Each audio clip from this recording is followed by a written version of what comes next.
9 জানুৱাৰীৰ পৰা 3 দিনীয়াকৈ অনুষ্ঠিত হ'ব 65 সংখ্যক কেন্দ্ৰীয় বাৰ্ষিক অধিৱেশন প্ৰায় 4 কোটি টকা বাজেটত অনুষ্ঠিত হ'ব এই অধিৱেশনৰ বাবে প্ৰস্তুতি প্ৰায় সম্পন্ন হৈ উঠিছে এই অধিৱেশনত কিতাপৰ দোকানসহ 500 ষ্টলৰ লগতে বড়ো জনগোষ্ঠীৰ সাহিত্য কৃষ্টি সংস্কৃতি খাদ্য সম্ভাৰ থাকিব অধিৱেশনত নেপাল জাপান বাংলাদেশৰ পৰা প্ৰতিনিধিয়ে অংশগ্ৰহণ কৰিব এই অধিৱেশন উপলক্ষে 11 জানুৱাৰীত অনুষ্ঠিত হ'ব মুকলি সভাত মুখ্য অতিথি হিচাপে অংশগ্ৰহণ কৰিব মুখ্যমন্ত্ৰী ডক্টৰ হিমন্ত বিশ্ব শৰ্মাই আৰু চিৰাঙৰ বিজনীৰ বৰলাওগাঁৱৰ ডেংফাখৰি পথাৰত বড়ো সাহিত্য সভাৰ আয়োজন 9 জানুৱাৰীৰ পৰা 3 দিনীয়াকৈ অনুষ্ঠিত হ'ব 65 সংখ্যক কেন্দ্ৰীয় বাৰ্ষিক অধিৱেশন প্ৰায় 4 কোটি টকা বাজেটত অনুষ্ঠিত হ'ব এই অধিৱেশনৰ বাবে প্ৰস্তুতি প্ৰায় সম্পন্ন হৈ উঠিছে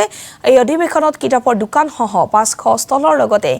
বড়ো জনগোষ্ঠীৰ সাহিত্য কৃষ্টি সংস্কৃতি খাদ্য সম্ভাৰ থাকিব অধিৱেশনত নেপাল জাপান বাংলাদেশৰ পৰা প্ৰতিনিধিয়ে অংশগ্ৰহণ কৰিব এই অধিৱেশন উপলক্ষে 11 জানুৱাৰীত অনুষ্ঠিত হ'ব মুকলি সভাত মুখ্য অতিথি হিচাপে অংশগ্ৰহণ কৰিব মুখ্যমন্ত্ৰী ডক্টৰ হিমন্ত বিশ্ব শৰ্মাই আৰু তাৰ পূৰ্বে এনেদৰে প্ৰস্তুতি চলা পৰিলক্ষিত হৈছে এইবাৰ অনুষ্ঠিত বৰলাওগাঁৱত অনুষ্ঠিত হ'বলগীয়া বড়ো সাহিত্য সভাৰ যিটো 65তম অধিৱেশন সেই অধিৱেশনৰ প্ৰস্তুতি 90% অধিক সম্পূৰ্ণ হোৱা বুলি আমি নিশ্চিত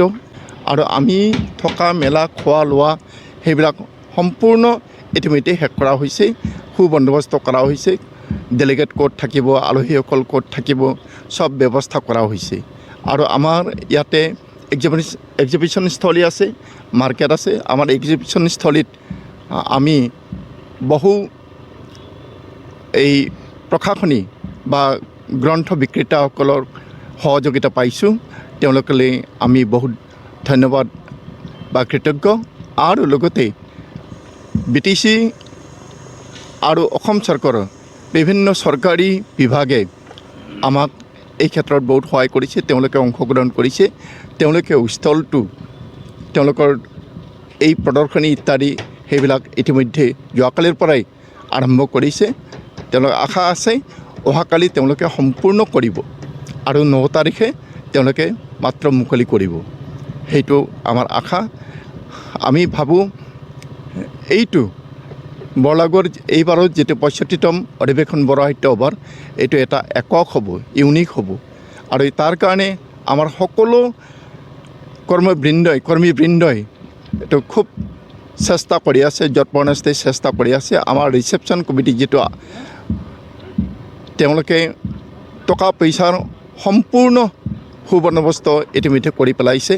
খোৱা লোৱাত কোনো অসুবিধা নহ'ব আমি বিদেশৰ পৰাও আলহী পাম নেপাল বাংলাদেশ ইত্যাদিৰ পৰা আৰু আমাৰ 7 সিষ্টাৰ্ছৰ যিবিলাক প্ৰডাক্ট আছে সেই প্ৰডাক্টৰ পৰাও আমাৰ ইয়াতে অংশগ্ৰহণ কৰিব এক্সাম্পল হিচাপে ত্ৰিপুৰাৰ পৰা আহিব আসাম টক্স আপোচবিহীন অসম কণ্ঠ